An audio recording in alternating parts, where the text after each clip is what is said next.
আমি যদি ধরেন আর আর আর ৭ দিন আল্লাহ যদি আমারে বাঁচায় রাখে স্যার, আপনারা সেনাবাহিনীরা ন্যাংটা হয়ে যাবেন স্যার। আপনাদের সেনাবাহিনীর আসল চরিত্র স্যার, আমি লজ্জা আপনাদের পাবো। আসল চরিত্র বাংলাদেশের মানুষ দেখতে পারবে যে যে ৫৭ জন অফিসার আপনারা মেরেছেন, তারপরে কিভাবে বিডিআর এর সৈনিকদেরকে ধরে ধরে নিয়ে তারপরে হত্যা করা হয়েছে, এটা সভ্য কোনো সমাজে হইতে পারে না। আজকে ১৭ বছর তারা জেল খাটার পরে এখনো তাদের উপর দিয়ে এই প্রেশার তাদেরকেই করতে হবে। আপনাদের সেনাবাহিনীর যেই ফোন করে আমাকে সবার যে ইলিয়াস আপনি তো করছেন, আপনি তো সেনাবাহিনীর বিরুদ্ধে কথা বলছেন, আপনি সেনাবাহিনীর এই পরিবার, আরে ভাই সেনাবাহিনীর পরিবারের বিচার আমি সবচাইতে বেশি চাই। মানে ব্রিগেডিয়ার হাসান নাসির কি কখনো চেয়েছেন? আমি তো আপনার সেই প্রায় ৪ ঘন্টার রেকর্ড তো আমার হাতে এখন। আপনি যে ৪ ঘন্টা জিজ্ঞেস করেছেন জাহাঙ্গীর কবির নানক, কামরুল ইসলাম, তারপরে এগুলো আমি পেয়েছি। আপনার যে কোশ্চেন, সেই কোশ্চেনে বোঝা যাচ্ছিল যে আপনি ঠিক কোশ্চেনটা ঠিকই করছেন, কিন্তু আপনি যে প্রচন্ড হতাশ, ওদের যে কিছু করা যাবে না, ওদের কাছে যে আপনি খুব দুর্বল, এটা বোঝা যাচ্ছিল। সে ৪ ঘন্টার পুরো রেকর্ড কিন্তু আমি হাতে পেয়েছি। এগুলো আস্তে আস্তে সব সারবো, এই ২-৪ দিনের ভেতরেই শুরু হবে এটা নিয়ে অভিযান। তো আমার এই জিনিসগুলো যখন সামনে আসবে তখন আপনারা সেনাবাহিনীরা বাঁচবেন কেমনে বলেন? আপনারা এখন বাঁচাইতে যাচ্ছেন। এই যে ৪৪ ব্যাটালিয়নের আপনার শামস আইসা সে মিডিয়ার সামনে তখন শেখ হাসিনা যদি নাকি এই সাধারণ ক্ষমা ঘোষণা করতো আরো অনেকে মারা যেত। তারা বেটা মেরে তো ফেলেছেই, তোর আর কি মারবে? এরপরে আর কাদের মারবে? টনিক শামস। টনিক শামস এটা আপনাদের সেনাবাহিনীর ভেতরের ভাষা আর কি। তা আমরা যেই শামসকে চিনি, তিনি তো তাকে তো সুন্দরভাবে দেশের বাইরে পাঠিয়ে দেওয়া হয়েছে। এখন পর্যন্ত মইনুল কায়েস আছে, ওই ইমরান ইবনে রৌফ আছে, চাকরিতে সব বেশিরভাগই এখনো পর্যন্ত চাকরি করে যাচ্ছে। তো এই বিচার সেনাবাহিনী না করলে সেনাবাহিনী কি মনে করে? তারা কি আরেক রাজ্যের কিছু নাকি? বাংলাদেশের আইন তারা মানবে না?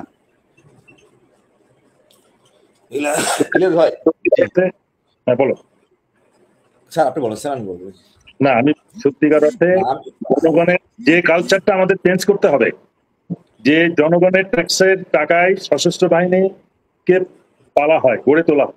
সুতরাং এই সশস্ত্র বাহিনীর যা কিছু হবে সেটার জবাবদিহি জনগণের কাছে করতে হবে। ও সরি স্যার, কালকে আমি একটা তথ্য পেলাম, DGFI sir colonel Mohammad Ali কে চেনেন? আমি চিনি না। আচ্ছা, মেজর তানভীর কে চেনেন? এনএসআই তে আছেন, 64 লং কোর্সের।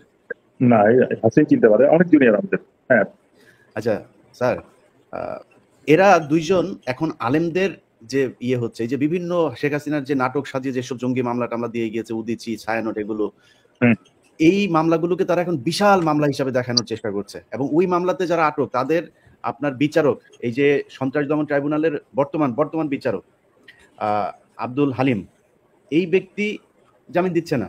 যে নানান কিছু করে ঘুরায় পেঁচায় তারপর তাদেরকে ভেতরে রাখার চেষ্টা করছে। জামিন যাদের হচ্ছে অন্যান্য বিচারক, অন্যান্য মাধ্যমে, সেগুলো আবার এই যে মেজর তানভীর আর হচ্ছে DGFI colonel Mohammad Ali, NSI তে আছেন, আটকে দেওয়া হচ্ছে।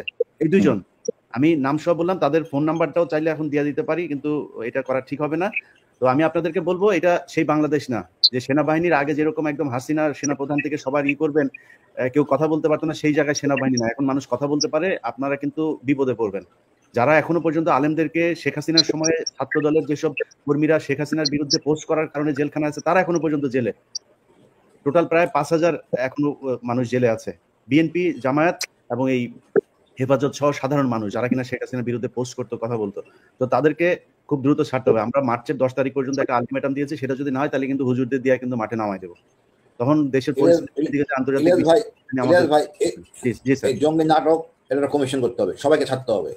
আমি এদেরকে দণ্ডিত করতে, এই বিচারক দণ্ড দিচ্ছে তাদেরকে বিচার আনতে হবে। দেশটা কারো বাপের মূল্য না, যারা তারা জঙ্গি বানায় ফেলবে, যারা তারা জেলে পাঠিয়ে দিবেন। আপনি দেখি নাই যে ডান্ডাবেড়ি লাগায় নিয়ে এসে এই লোকদেরকে কি কষ্ট দেন নাই আপনারা? এখন আইসিটিতে জিয়া সাহেব ফুর্তি করে পড়ে আসেন সাক্ষী দিতে, এমনটা কথা ছিল না? আমাকে যখন এরা গুম করেন তখন তো আমাকে এভাবে রাখেন নাই, ফলো রাখছিলেন। আমরা এখন আমরা এই কথা, আমি আজকে খুব ক্ষিপ্ত হয়ে আমি উপদেষ্টাকে বলছি, স্যার ছিলেন সামনে, মইনু আহমেদের সরকারকে যেটা বলছিলাম আমরা, ঘৃণিত সরকার, এই সরকার যে বলি ওয়াকারের সরকার, ভুল হবে না। কেন অলরেডি ইকবাল করিম ভুইয়া, যেন আকবর বলে দিয়েছেন, ওনারা সিলেক্ট করছেন। সুতরাং জিনিসটা পরিষ্কার, আমরা কাকে সার্ভ করতেছি, এই টিম না বি টিম, আওয়ামী লীগের বি টিম। তো আমাদের কত সোচ্চার হইতে হবে আবার, স্ট্যান্ডার্ড বিপ্লব, অসহমত বিপ্লব, এছাড়া উপায় নাই। তাহলে আমরা দেখতেছি না, কাজ হচ্ছে না। এতদিন লাগবে কেন প্রধান উপদেষ্টা আসতে আমাদের গুমের ঘর দেখতে? আচ্ছা কর্নেল হাসিন, তারপরে আমরা ভাই আবেদন করছি, প্রধান উপদেষ্টা কোনো খবর নাই।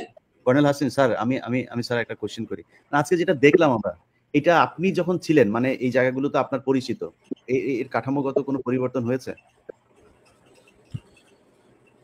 ওই মানে আয়নাঘরের অবস্থাটা, জি আমরা দেখলাম অনেক দেয়ালের, মনে হচ্ছে যে এখানে আরেকটা দেয়াল ছিল। মূল জিনিসগুলো আমি তো বলেছিলাম, রক্ত মাখা মোবাইলে লেখা, মানে খুব দুঃখজনক জিনিসগুলি সব ভেঙে ফেলছে। অনেকখানি কিছু আছে তারপর ভেঙেছে, এদের রেজিস্টার ছিল সেগুলি কই? ওখানে তো এমনি বিচার করা যাবে না, ওইখানে কোর্ট বসাইতে হবে। ওইখানে কোর্ট বসে কারা ছিল সবকে ধরে আনতে হবে। এতদিন নরম ছিলাম, ভদ্র ছিলাম, আজকাল আচরণ এটা নাবিলার হোক আর গোয়েন্দার হোক কোনো ছাড় নাই। ওইখানে বিচার বসাইয়া ডাইকে আইনে ধরে আনতে হবে। কোথায় গেলে জিনিসগুলো জবাব দাও।